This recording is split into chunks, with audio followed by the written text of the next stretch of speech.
Okay, hej alle sammen, og velkommen til den her lille fucking lorte video. Jeg ved det godt, jeg gider ikke til at optage den om igen, så kvaliteten og skærmstørrelsen sådan noget bliver normalt. Så I må altså leve med fucking black bars i. Fuck! Men det her er den lille video, hvor jeg faktisk bare vil sidde og snakke. Fuck, min mobil så skulle smide lige ned. Det er den lille video, hvor jeg faktisk bare gerne vil snakke om YouTube. Eller ikke om YouTube, normalt bare min fucking kanal. På det seneste, så når jeg uploader en video, så kommer folk ind og skriver, at jeg er nar. Det har jeg fint nok med. Men der er også snitcher, ellers så ved jeg ikke, om de selv fandt den. Men nu, lige for nyligt, af min nyeste video med hende her pigen, der cutter sig selv om det digt, hun har skrevet, den er blevet fjernet. Fordi det var internetmobning og sådan noget. Det er anden video, der er blevet fjernet fra min fucking kanal. Og jeg forstår ikke hvorfor. Jeg tror nok det er bare fordi folk de er så fucking butthurt. Og det er sådan, det er normalt det danske community, fordi det danske community også, det er fuld af fucking 11-årige børn, 11-13-årige børn. Folk der ikke har nogen sarkasme overhovedet. Folk der laver kedelige fucking videoer. Og sådan er det kraftigt med normalt med det danske community. Så bare fordi at mit content, det er lidt mere uden for deres række og sådan noget, så lad være med at se dig på det. Der er ingen der beder. Jeg beder dig engang om at se på det her jeg sætter ud, fordi jeg ved selv det er lort. Og jeg synes bare det er sjovt at lægge det ud. Men ja, så det jeg vil snakke om den her video her, det er det her. Og så, hvad fanden hedder det? Nu kan jeg overhovedet ikke huske hvad jeg vil sige. Jo, og så okay, jeg kan lige så godt sige det. Gunilla. Nu kan vi lige så godt snakke om den første video, der blev fjernet. Det var Gunilla Nokken, hende der feministen her, som en ordentlig skøge. Virkelig irriterende at høre på, og virkelig, man fik bare cancer i ørerne. Men den video, den blev fjernet på grund af, hun følte sig ramt, og hun skrev faktisk til mig via Instagram, at hun begyndte at græde på grund af den fucking video. Og jeg var sådan lidt, what? Begynder at fucking græde, jeg sidder jo bare shit-talker. Du skal overhovedet ikke til noget af det person. Faktisk, så står der på min fucking YouTube-kanal, når man kommer ind, at alt det skal tage sarkastisk. Fordi det er det. Det er sarkastisk, og jeg gør det her, fordi jeg kan lide det. Jeg gør ikke det her, fordi at jeg har brug for det, fordi så får jeg det bedre med mig selv. Det er ikke derfor jeg laver det her, fordi det er nogen folk der mener, at det er den eneste grund til at jeg faktisk sidder og shit-talker folk. Det er for at jeg får det bedre med mig selv. Og faktisk så vil jeg gerne bede jer om at lade være med at kigge ind i videoen, for hold kæft, man, jeg var lort den her bede op her. Det var godt nok lort. Min skærm, den bliver ved med at gå ud, og det gør den også stadig, så ja, nogle gange kan jeg ikke se, hvad der sker på min skærm, så jeg sådan hopper lidt rundt og kigger lidt frem og tilbage, alt muligt pis. Så ja. Hun skrev til over min Instagram og sådan noget. Hun sad og skrev, hun ville faktisk sagsøge mig for den fucking video. Fordi jeg kom til at sige, så kan hun kraftedeme sutte min. Og så sagde jeg ikke mere, så sagde jeg faktisk efter det, hey, undskyld, det var, der kom lidt for meget bred ind, og det var overhovedet ikke meningen, at det sådan skulle lyde sådan. Og hun tog det faktisk som en trussel, som om jeg ville tage at voldtage hende. What the fuck? Hvad fuck sker der lige på det her? Men ja, det sagde hun, og så skrev hendes ven til mig. Hendes fucking ven skrev til mig over min Instagram, og skrev, at hans far og ham, de arbejder for politiet. Og jeg var sådan lidt, mate, du er 17. Du kunne umuligt arbejde for politiet, når politiet de tager ind af 21-årige. Du kan først gå på politiskole, når du er 21, så du kan ikke arbejde for politiet, når du er under 21. Og så gik jeg så ind på hans fars profil. Der står kraftedeme, at han er lærer på en eller anden fucking handicapskole. What? Og jeg var sådan lidt, det er godt du kan lyve sådan, ja, det er ikke løgn det her, altså min far han arbejder i politiet, ikke, så vi skal nok få det ned. Fint, jeg gør videoen privat, fordi jeg kan sgu ikke mere. Men alligevel, så sætter hun i copyright strike. Det var et strike, og det var på copyright. Copyright, det er sådan, af en eller anden grund, så satte hun copyright strike på grund af, at jeg brugte de der klip i hendes videoer. Eller hendes video. For det emne, jeg snakkede om. Og det mente så, at det var copyright, fordi det var det eneste, hun kunne se, få mig ned i, og det var sådan, ja. Så hvis vi går videre til livet ifølge Josefine, det var mobning. Hun følte sig også ramt af en eller anden grund. Så her i går, i går, var det ikke i går? Jeg ved ikke om det var i går eller i fredags. Det gav jeg lige. Okay, sådan. Jeg ved ikke om det var i går eller fredags, men så logger jeg ind på YouTube, fordi min ven han gik ned for at spise noget. Og logger ind på YouTube. Og på YouTube kommer bare en stor rød spalte, og alt andet det var hvidt, og så YouTubes logo søg sted. Så står der bare, at vi har taget en af dine videoer ned, fordi det overholder ikke en af vores fælles regler. Og sådan, okay, fint. Lad mig lige gå ind og undersøge det her. Så står der kraftet med video, den indeholder mobning. Søde mennesker, søde venner, som I, selvom I ikke er søde, I er fucking retarderede alle sammen. Det kan jeg lige så godt være ærlig at sige. Men det her, det er ikke noget med internetmobning at gøre. Det her, det gør. Altså, jeg siger alt det her lort for at shit-talk. For at komme op med et emne. For at få lagt noget ud på YouTube. Fordi jeg er aldrig god til at lave det der gameplay fucking videoer. Det synes virkelig, det er så kedeligt. Og fordi jeg ikke spiller så meget, som jeg nu gør. For det meste ligger jeg bare i mit sæk og nanerer. Imens jeg sidder og græder over, at jeg ikke har noget kærlighedsliv. Men så skriver hun sådan, at jeg ikke har noget liv. Fordi jeg har brug for at snakke om hendes lort, hendes fucking digt, hvad fucking nu kalder det, fordi jeg kæft med det ikke digt. Det er bare en gentagelse af det, hun fucking siger med sådan andre ord. Men der bliver så taget ned på grund af internetmobning. Det betyder, at nu har jeg et strike på YouTube-reglernes mobning. Eller YouTube-reglernes mobning. YouTube fællesregler. Der har jeg så et strike på. Det betyder, at jeg kan fucking få 2 strikes mere, og så ryger min YouTube fucking ned. Og det betyder, at jeg må ikke lave YouTube igen. Hvilket jeg gør. Men så jeg har en video liggende, som er klar til at lægge ud, men jeg er så bange for at lægge den ud, fordi jeg er sikker på, at jeg får et strike mere så. Fordi folk, de er så fucking butthurt. Det er helt utroligt, fordi at de ikke kan se det sjove i det her. De kan ikke tage alle tingene sarkastisk, og det er virkelig dumt, ikke også? Jeg var i fredags, jeg var nede ved købmanden. Jeg køber nogle monster, fordi jeg skulle være lidt vågen fredag, fordi jeg havde en video, jeg skal redigere.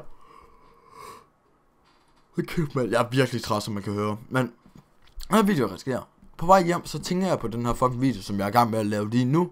Hvor jeg tænker, at jeg er nødt til at sige det til folk. Folk, jeg er så meget ondt i røven over det, jeg snakker om.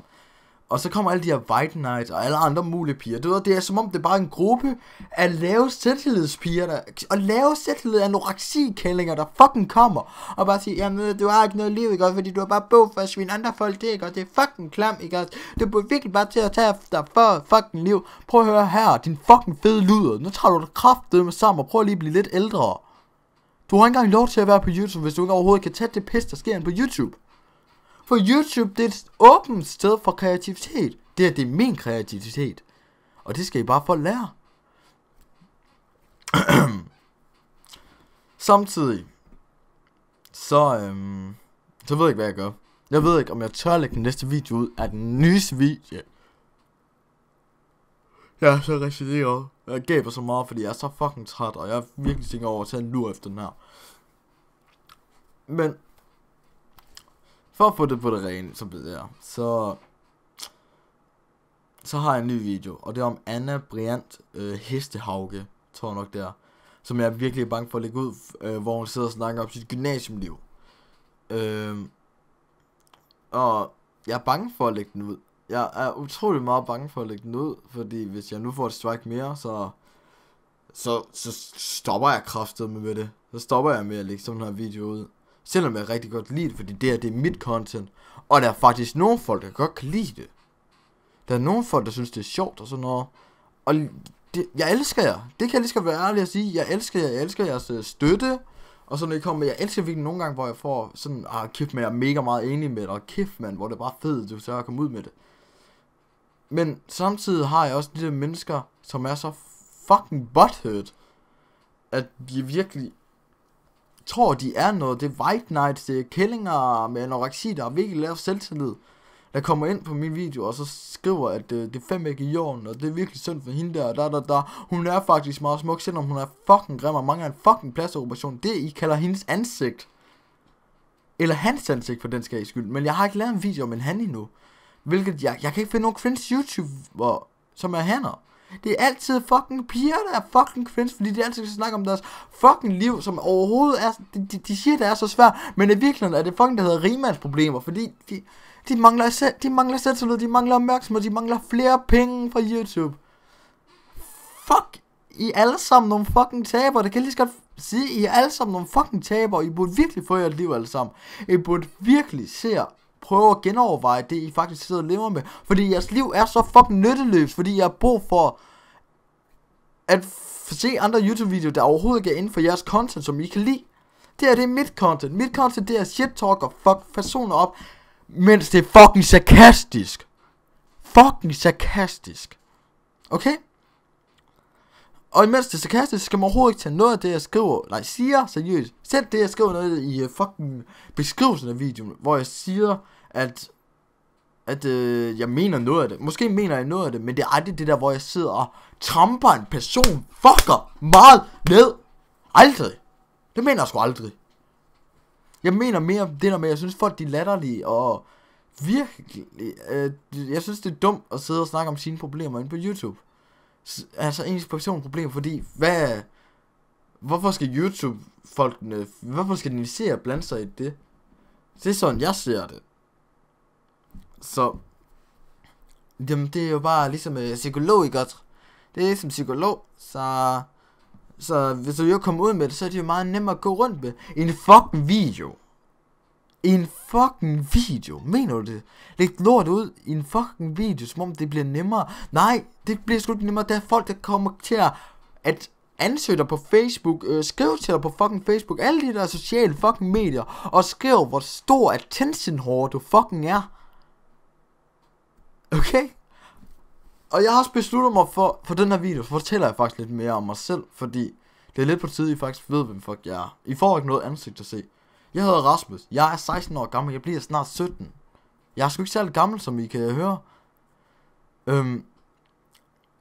Og jeg bor i et hus, jeg bor sammen med begge mine forældre. Og jeg har det pissehammerende godt, jeg får masser af opmærksomhed fra mine fucking forældre. Og mine forældre, de giver mig alt, hvad jeg peger på.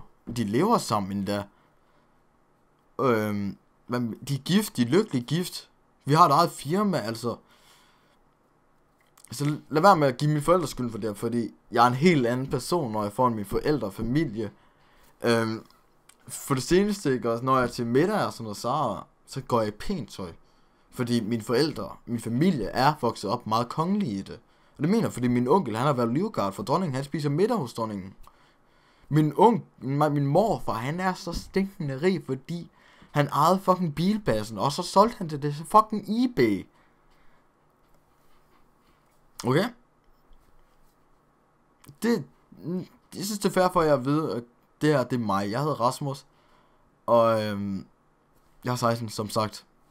Men nu sætter jeg lige lidt tættere på mikrofonen. Men lad nu være med at være så fucking butthurt over det, jeg sidder og snakker om i mine videoer, fordi I alle sammen er så fucking retarderede. Undtagen lige dem, der faktisk synes, mine videoer er geniale. Jeg ved godt, det her det er fucking cringe, min fucking video, men det er det der hele ideen med mine videoer. Det er pis fucking folk af. Jeg synes selv, de er fucking cringe, og når jeg ser dem, så er sådan, hvor er jeg egentlig klam. Men jeg elsker mig selv, jeg kan godt lide det, jeg synes det er sjovt. Hvad fanden kan jeg sige mere, at I er ordentligt nøjeren alle sammen. Og jeg vil gerne sige tak til alle dem, der virkelig har supportet mig for det seneste. Virkelig bare sagt, at bare bliv ved med at lave den fucking video. Jeg har fået seriøst screeneren på. Dem, I kan gå ned til Spar og købe en fucking chokoladebar. Det fortjener I kraftedeme med. Gør lige det. Så ses vi lige om lidt, ikke også? Og når du gør det, ikke også, så prøv at sætte videoen på pause, ikke også?